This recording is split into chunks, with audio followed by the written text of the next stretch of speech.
Nagakalipay kita karong gabi nga makapadayon ta sa atong online gospel devotion. Nagapasalamat sa kaayo sa Ginoo nga ginahatag kanato adlaw-adlaw, especially for this day. Salamat ta sang seven sound, sang kusog nga gihatag sa Ginoo.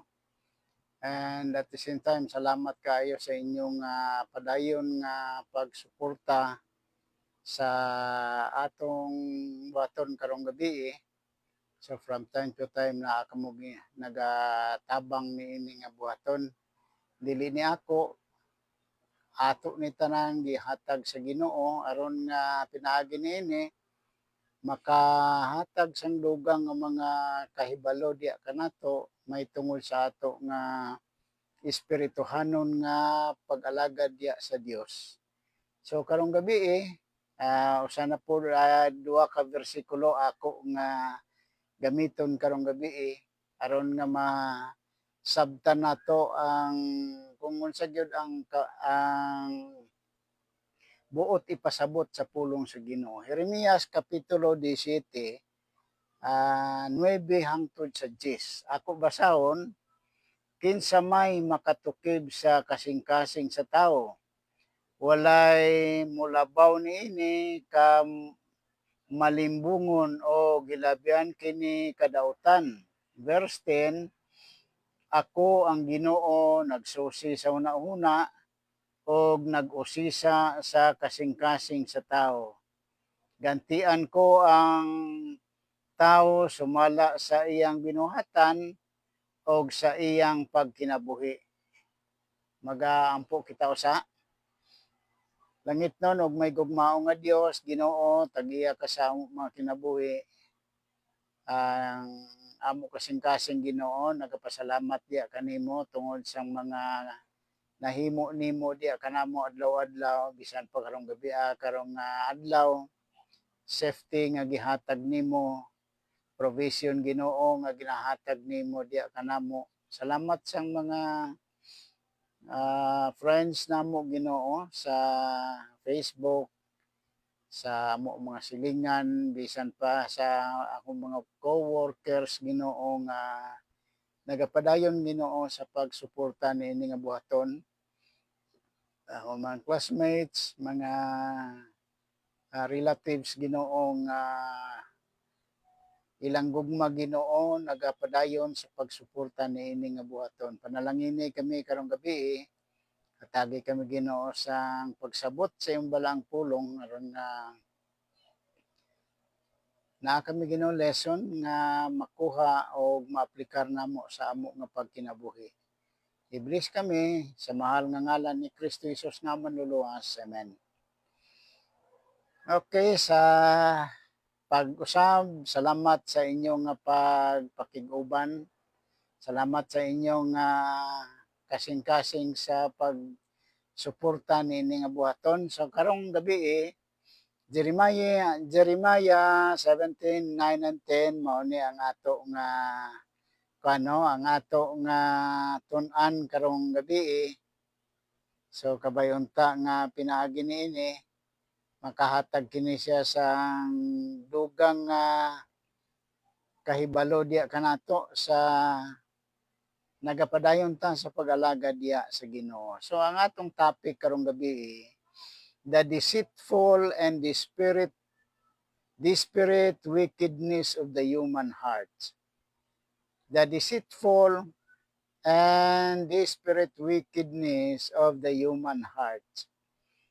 Deceitful is ingon niya diya kamalimbungon. Malimbungon ang kasing-kasing sa mga tao.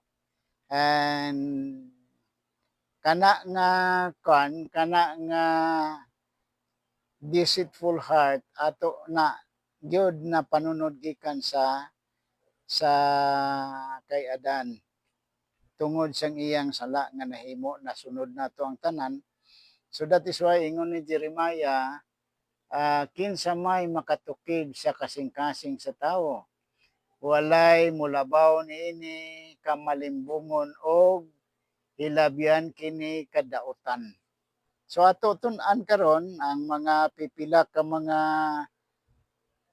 explanation ini nganong dautan ang ato nga kasing-kasing.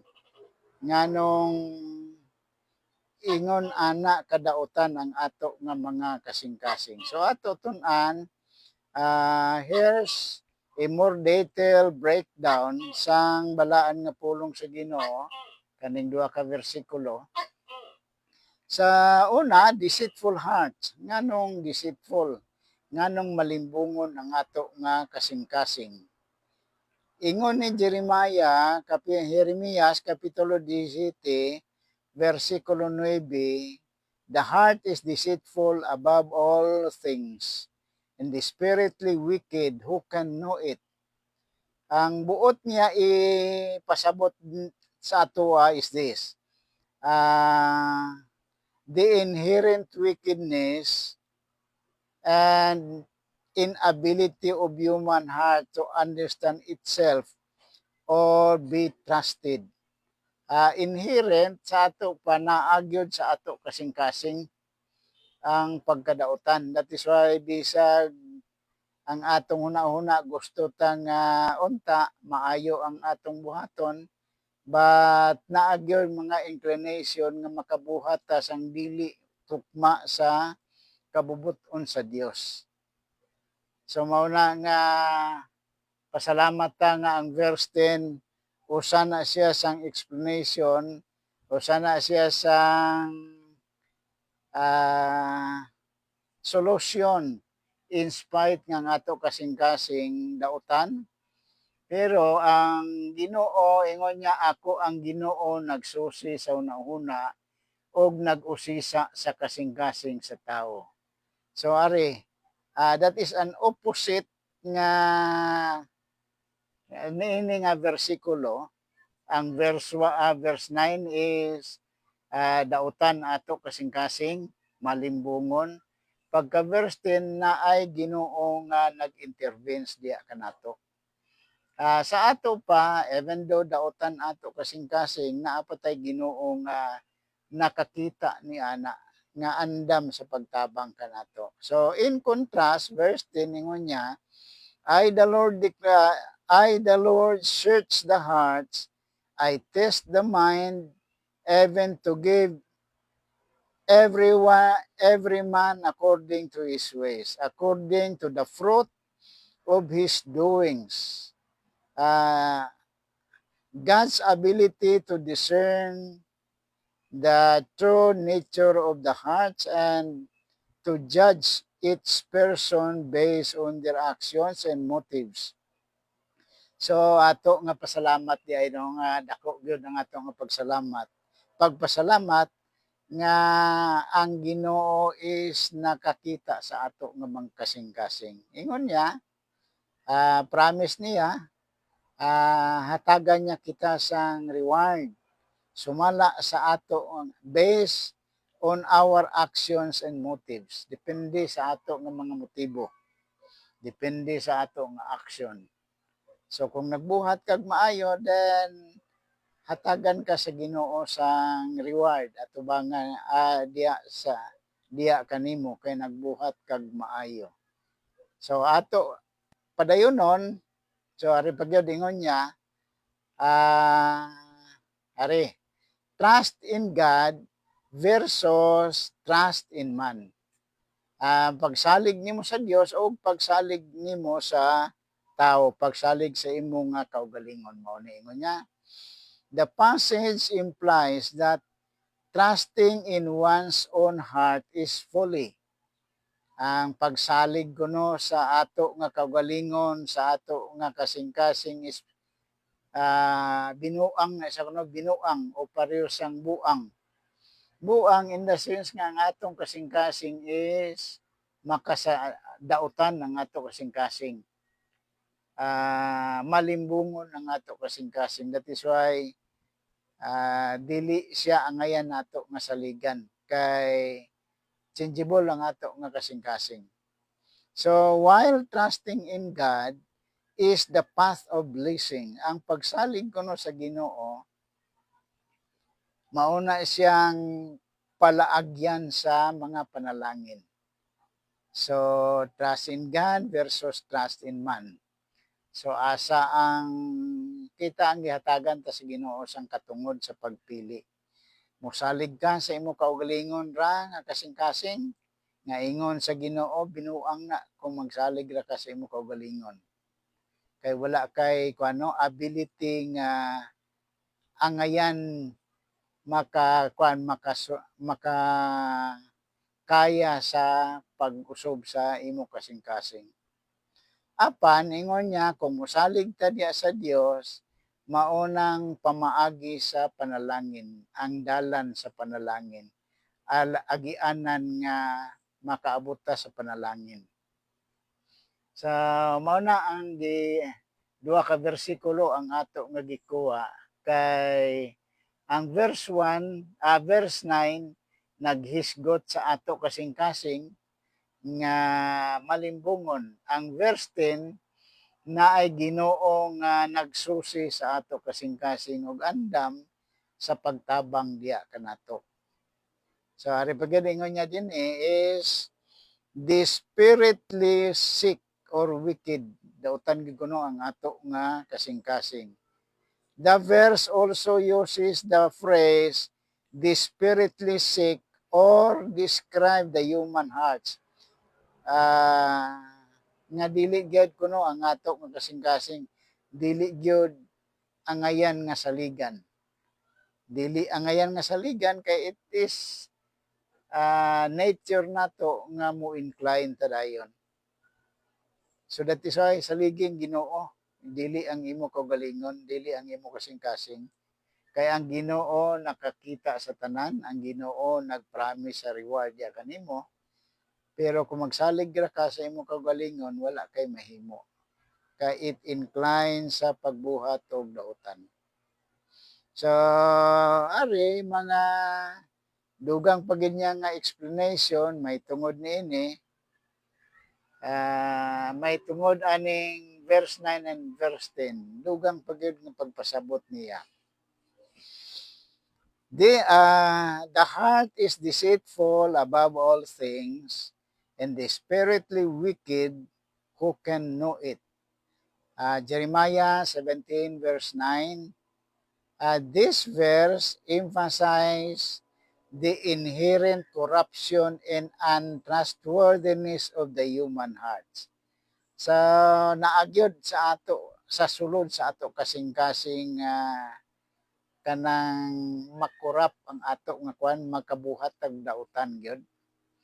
That is why bisag unsaon nimo kapag buhat og maayo makahimo ra ka gyapon sang mga dautan. Dili sa rason nga dili kita kaya nato kaya ang pag-usob sa ato kasing-kasing. Magpasalamat tayo nako nga naatay Ginoo nga arang makatabang kanato, pwede makatabang diya sa aton. So it's not just that people are, but that their hearts are inherently deceitful and wicked. Dili nato unta na gusto. Apan tungod sang sala nga ato na panunod sa kay Adan ug sa kay Eva, na control ta sang sala. So ingon ako pasalamat ta nga naay Ginoo nga makatabang diya kanato in spite of sang pagkontrol sang sala sa ato kasing-kasing. Making it difficult for anyone, including oneself, to truly understand their own motives and actions. Bisan pa ang imo nga mga actions, ang motibo nimo sometimes mo incline ingon nako nga makahimo ka sa mga dautan mao nang gisulti sa balaan nga kasulatan. But praise God sa verse 10 ingon niya ako ang Ginoo nagsusi sa una-una og nagusisa sa kasing-kasing sa tawo. So mao ni nga day nga dalaygon ng Ginoo nga natay Ginoo nga nagausisa sa ato una-una, nagasulay sa ato kasing-kasing, ug nagpromisa pud diya kanato nga gantian niya kita, tagan niya kita reward sumala sa ato nga pagbuhat, sa ato mga binuhatan, sa ato nga pagkinabuhi. Good evening diya sa kay Lizel Bunghay, no? Kay Ma'am Lizel Bunghay sa Palawan. Thank you sa padayon nimong pag-support. Kay Sir Livy Dalumpini sa Palawan, salamat sa inyong padayon sa pakig-uban ining activity. Sa ari mga kwan, no? Ingon niya, this verse contrasts the human inability to know the hearts with God's ability to do so. But ingon niya, God not only knows the outward actions but also examine the inner motives. Mauna ang Ginoo. Dili nato kaya ato kasing-kasing sa pagkontrol but natay Ginoo nga motabang kanato. Gi-examine niya ang inner motives nato and intentions, and He will judge each person accordingly. Unsa imo pag kinabuhi nining kalibutan, mao nang basis sa Ginoo, sa judgment diya sa Ginoo. So hopefully nga makahatag ni siya sang kuano mga dugang kahibalo diya kanato sa nagapadayon ta sa pag-alagad sa Ginoo. Ang context ni ini nga passage is this. The passage is a warning against trusting in oneself or in others, and a reminder that God's judgment is based on the true state of the hearts, not just inward appearances. So dili kay sa gawas mo dili kung unsa naa sa sulod nato diya ta i-judge sa Ginoo. So, pasalamat ta ni anak nga mga mga promise sa Ginoo diya kanato. So implication nato mao ni ang angayan nato buhaton as Christians, mga katawhan sa Ginoo, kinahanglan ta self-deception ang implications. Self-deception, the verse warns against self-deception, where people might rationalize their actions or believe they are more righteous than they truly are. Sahay mauna ang problem sa tao nga gilantaw niya ang iyang kaugalingon, labaw kaysa iyang maarangan. So that is self-deception. And garbo na siya, pride na siya sa atoa. That is why dili siya angayan nga buhaton sa tao. Kay i-judge sa Ginoo according sa ato nga kasing-kasing. And then ari nga dugang nga implications, need for God's grace. Ang tao makasasala, ang kasing-kasing sa tao is malimbungon, dautan, but pasalamat kinanglan nato ang grasya sa Ginoo. We need for God's grace. The need for God's grace and guidance. Kinanglanon nato gyud ang grasya sa Ginoo, God's grace kinanglanon nato kana. Kay Ginoo orang makahatag ni ana. Dili ta wala tay inability sa pagkontrol sang ato kasing-kasing gawas kon ang Ginoo mag-intervene, magtabang kanato. Good evening dia sa kay Ma'am Sheila Carbonel. I don't know kung pila na katuig wala ta nagkita, classmate ta sa elementary pa. So thank you sa imo nga pagpakig-uban karong gabi. Need for God's grace. The need for God's grace and guidance as human hearts are incapable of self-improvement and understanding. Dili nato makontrol ato nga kwan ato kasing-kasing. Dili nato na siya masabtan kayo kung ano magbuhat tagdautan. But grasya sa Ginoo kinahanglan nato. Ang tabang sa Ginoo kinahanglan gyud nato. That is why as far as the God's grace is concerned, kinanglan gid nato kaayo ang tabang sa Ginoo, guidance sa Ginoo. Need for God's grace. And then,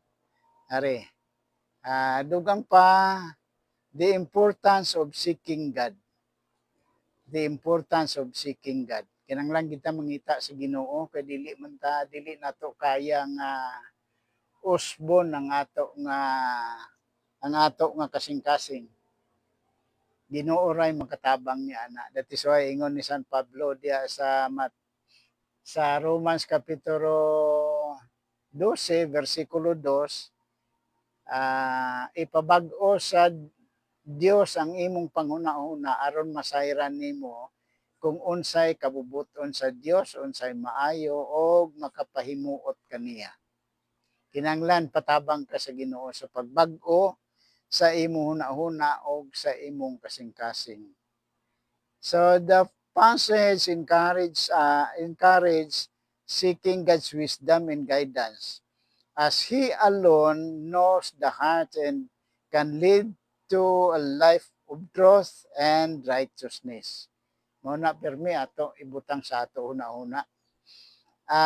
Kinanglan nato God's wisdom and guidance.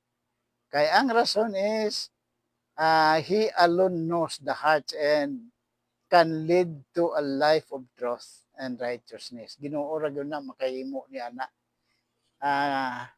Kita dili naton akaya nga ma-normalize or ma-change ang ato nga kasing-kasing. Apan ang Ginoo siya ra makatabang kanato nga ma-change ang ato nga mga kasing-kasing and motives. Ang lessons makuha nato karong gabi the deceitful nature of the hearts. The deceitful nature of the hearts. And then, number 2, God's knowledge and judgment. Dirita sa God's knowledge and judgment. Verse 10, ingon niya na diya, verse 10, ako ang Ginoo nagsusi sa hunahuna o nag-usisa sa kasing-kasing sa tao. Gantian ko ang tao sumala sa iyang binuhatan o sa iyang pagkinabuhi. I, the Lord, search the mind. I test the hearts, even the child, even the adult, to give them each according to their ways, according to the fruit of their deeds. Kung sa man ang imong mga binuhatan, diya ka hatagan sang ganti sa Ginoo, sa rewards. Okay, and then ingon niya din niya, highlighting that God knows and understands the true nature of our hearts. Ang Ginoo ra gyud mao'y nakahibalo sa nature sa kinaiya sa ato kasing-kasing. Desperately ingon niya wicked. Ginoo ra maka-change ni ana. And He judges individuals based on their actions and inner motives. Kung sa mamotibo nimo, diya ka i-judge sa Ginoo. And then, napatay gamay, the need for trust in God. Ang kinanglanon nato ang pagsalig ra gyud sa Ginoo. Kinanglanon nato kayo ang ato pagsalig sa Ginoo. Kay Ginoo ra mao'y makatabang kanato. That is why the importance of trusting in God rather than relying on one's own understanding or the perceived goodness of the hearts. Kinanglan kita nga mo salig diya sa Ginoo. Kay kung dili ta mangayo guidance, mangayo tabang sa Ginoo, sang help diya sa Ginoo, ingon sa balaang kasulatan dili nato ma-control ang ato nga kasing-kasing, dili nato ma-change ang aton nga kasing-kasing. So, the need for trust in God. Salig kita sa Ginoo. Paduol kita sa Ginoo, mangayo kita bulig sa Ginoo. Sin and its roots, ari ang kuno ang gamot sang sala. Reveals that sin originates from the heart, which is inherently deceived and wicked. Naana sa ato gyud ng kasing-kasing. Pastor Castel, good evening dia sa imo ha. Salamat na humana imo nga kuno devotion. So karong gabi mo ni ato nga mga kuno. Kinahanglanon nato gyud ang Ginoo. Kay hindi naton kaya, hindi nato ma-change, mausob ang ato kasing-kasing kung kitara. So the importance of self-examination, recognize the deceitful nature of the hearts, encourage introspection and reliance on God's guidance. Kinahanglanon nato gyud nga mo rely ra ta sa Ginoo, mo salig ta sa Ginoo, mo paduol gid ta sa Dios. Mapalapit gid ta sa Dios, mangayo gid ta bulig sa Ginoo. Kay hindi naton ma-control ang aton nga kasing-kasing kung sa aton ng kaugalingon.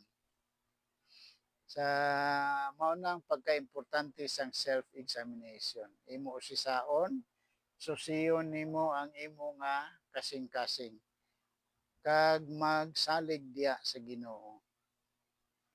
God's omniscience. God's omniscience, Jeremiah chapter 17 verse 10 reinforces God's omniscience.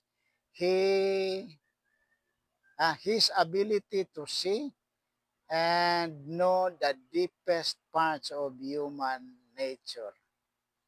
Omniscience. Ang Ginoo is nakahibalo sa tanan. Ang tanan nga sa na kinatibuk-an sa ato kasing-kasing ang Ginoo nakahibalo. So that is why kinahanglan ta reinforce sa Ginoo.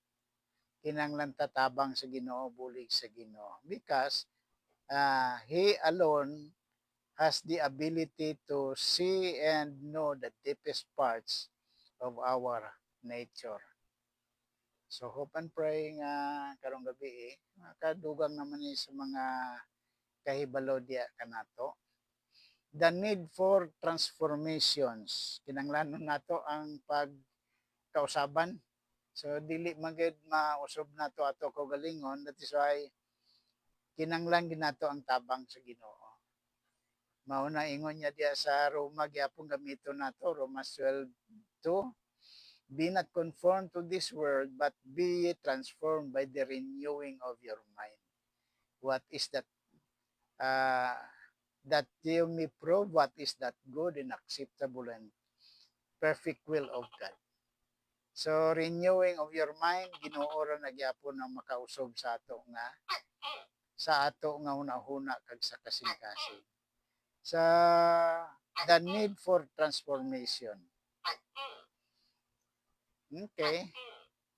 The passage highlights the need for transformation in a reliance on God's grace to overcome the deceitful nature of the human hearts.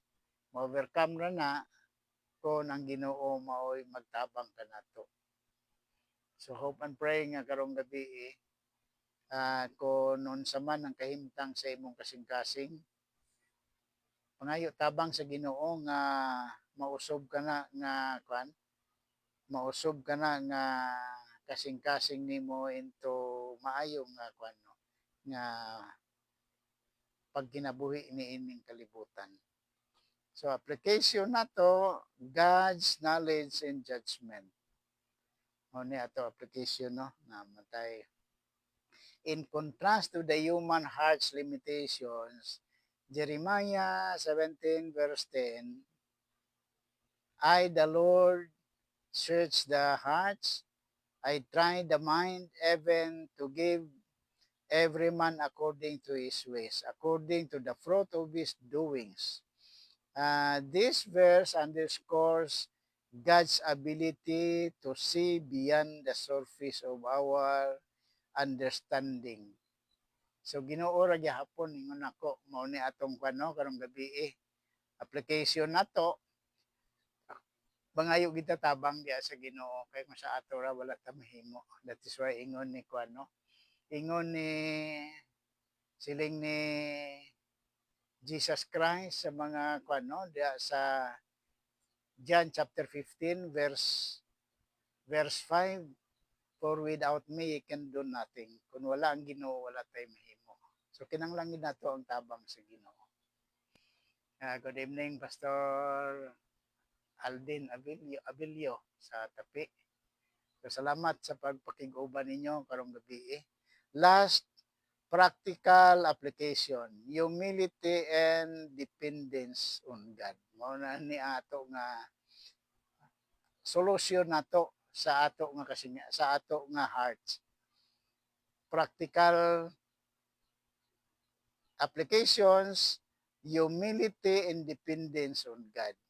We should not rely on our own understanding or judgment, but humbly seek God's wisdom and guidance. Maura na karong gabi no ato nga practical application. Kinanglan ginato magpaubos diya sa Ginoo.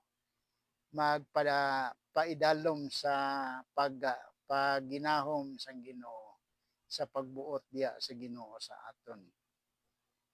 Kay hindi ta pwede makasalig sa aton ra kaugalingon. Kundili ingon niya, humbly seek God's wisdom and guidance. Kinanglan nato ang kaalam sa Ginoo, ang paggiya pod sa Ginoo diya kanato. So karong gabi salamat kaayo sa balaan nga pulong sa Ginoo.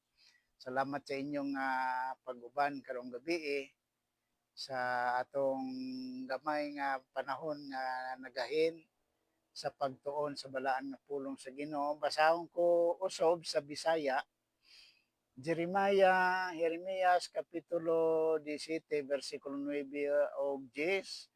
Kinsa man makatukib sa kasing-kasing sa tao, walay molabaw niini kamalimbungon og labihan kini kadautan. Verse 10, ako ang Ginoo nagsusi sa hunahuna og nag-usisa sa kasing-kasing sa tao.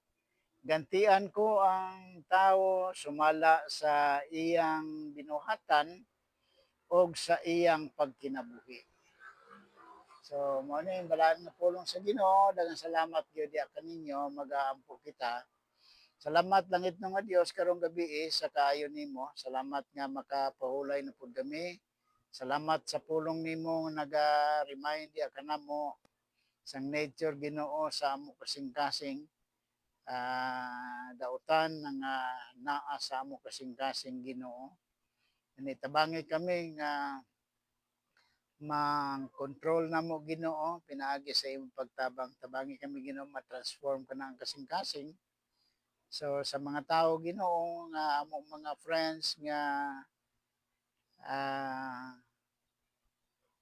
di pa Ginoo nila na dawat ikaw nga ilang personal nga manluluwas, ikaw lamang Ginoo ang arang makasarang makatabang diya kanila aron mausob Ginoo ang ilang pagkinabuhi niining kalibutan, then ma-prepare sila Ginoo sa ilang kaugalingon diya sa imong pagbalik liwan niining kalibutan. Gani daghang salamat, i-bless Ginoo kami tanan o usob sa mga friends namo nga wala pa sila nakatugyan sa ilang kinabuhi diya kanimo.